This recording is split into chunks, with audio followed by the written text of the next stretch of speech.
ಶ್ರೀ ಗುರುಭ್ಯೋ ನಮಃ. ವಾಯುಸ್ಥಿತಿಯ ಪ್ರವಚನಮಾಲೆಯಲ್ಲಿ 32ನೆಯ ಭಾಗ ಇದು. ಅಲ್ಲಿ ತ್ರಿವಿಕ್ರಮ ಪಂಡಿತರ ರಚಿತವಾದ ವಾಯುಸ್ಥಿತಿಯ 30ನೇ ಶ್ಲೋಕವನ್ನು ಇವತ್ತು ನೋಡೋಣ.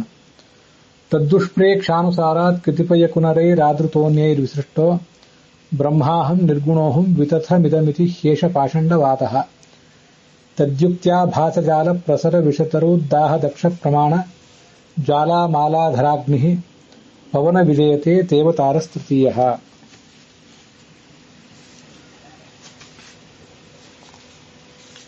ಮುಖ್ಯ ಪ್ರಾಣನ ಮೂರನೇ ಅವತಾರವಾದಂಥ ಈ ಆನಂದ ತೀರ್ಥರ ಅವತಾರದ ಪ್ರಶಂಸೆಯನ್ನ ಇಲ್ಲಿ ಮಾಡ್ತಾ ಇದ್ದಾರೆ. ಪರಮಾತ್ಮ ಈ ಮುಖ್ಯ ಪ್ರಾಣ ಪವನ ಅಂತ ಕರೆಸ್ಕೊಂಡಿದ್ದಾನೆ. ಯಾಕೆಂದ್ರೆ ತತ್ವಜ್ಞಾನದಿಂದ ಜೀವರನ್ನ ಶುದ್ಧ ಮಾಡುವಂಥವನು ಅವನು.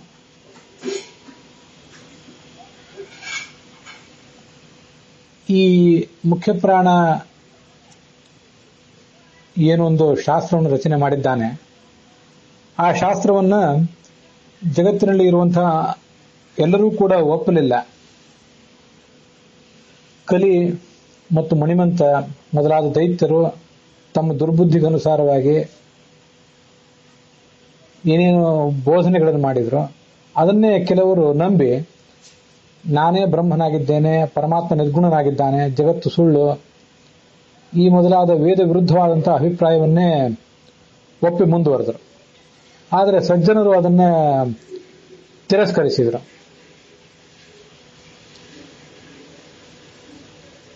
ಯಾಕೆಂದ್ರೆ ದುರ್ಜನರಾದವರು, ಅಜ್ಞಾನಿಗಳಾದವರು ಏನೇ ವಾದವನ್ನು ಮುಂದೆ ಇಟ್ಟರೂ ಕೂಡ ಅವರ ಆ ಕುತರ್ಕ, ಮೂರ್ಖರ ಕುತರ್ಕವೆಂಬ ವಿಷವೃಕ್ಷವನ್ನ ಸುಟ್ಟು ಬೂದಿ ಮಾಡಲಿಕ್ಕೆ ಆಚಾರ್ಯ ಮಧ್ವರ ಈ ಒಂದು ಶಾಸ್ತ್ರ, ಅವರು ತಮ್ಮ ಶಾಸ್ತ್ರಗಳಲ್ಲಿ ಉದ್ಧರಿಸುವಂತಹ ಪ್ರಮಾಣಗಳೆಂಬ ಜ್ವಾಲೆಗಳು, ಹೇಗೆ ಅಗ್ನಿಯ ಜ್ವಾಲೆಗಳು ಕಟ್ಟಿಗೆಯನ್ನು ಸುಟ್ಟು ಬಿಸಾಕ್ತಾವೋ ಹಾಗೆ ಆಚಾರ್ಯ ಮಧ್ವರ ಶಾಸ್ತ್ರದಲ್ಲಿ ಉದ್ಧೃತವಾದ ಪ್ರಮಾಣಗಳು ಅಗ್ನಿ ಜ್ವಾಲೆಗಳಂತೆ ಈ ಮೂರ್ಖರ ಕುತರ್ಕಗಳೆಂಬ ವಿಷವೃಕ್ಷಗಳ ಜಾಲವನ್ನೆಲ್ಲ ಸುಟ್ಟು ಹಾಕಿವೆ.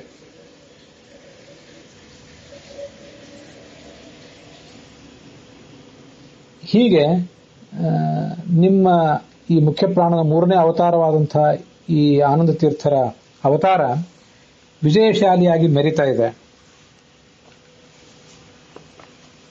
ಇದಕ್ಕೆ ಭಾಗವತ ತಾತ್ಪರ್ಯದಲ್ಲಿ 4ನೇ ಸ್ಕಂದದ 14ನೇ ಅಧ್ಯಾಯದ 29ನೇ ಶ್ಲೋಕದಲ್ಲಿ ಒಂದು ಭವಿಷ್ಯತ್ ಪುರಾಣದ ಪ್ರಮಾಣವನ್ನು ಆಚಾರ್ಯರು ಉದ್ಧರಿಸ್ತಾರೆ.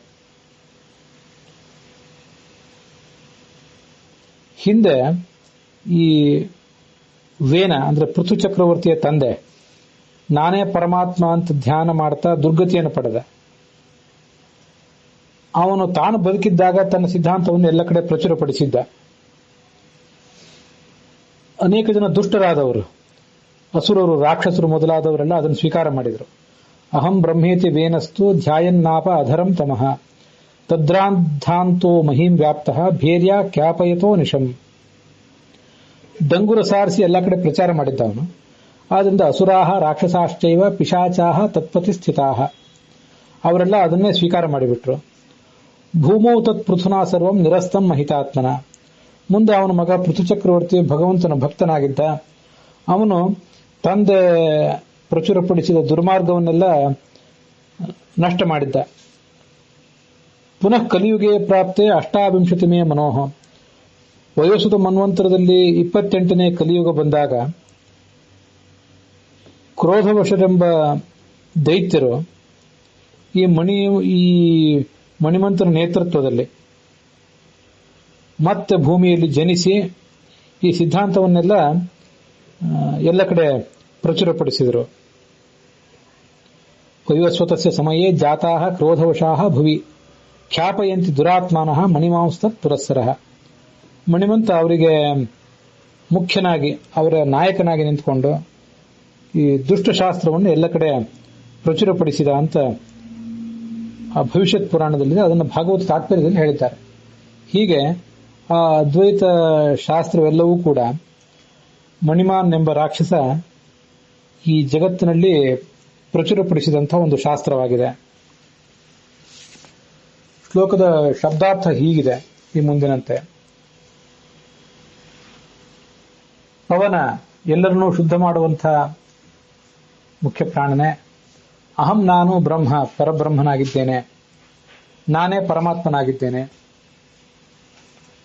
ನಿರ್ಗುಣ ನಿರ್ಗುಣನಾಗಿದ್ದೇನೆ. ಇದಂ ಈ ಜಗತ್ತು ವಿತಥಂ ಸುಳ್ಳಾಗಿದೆ.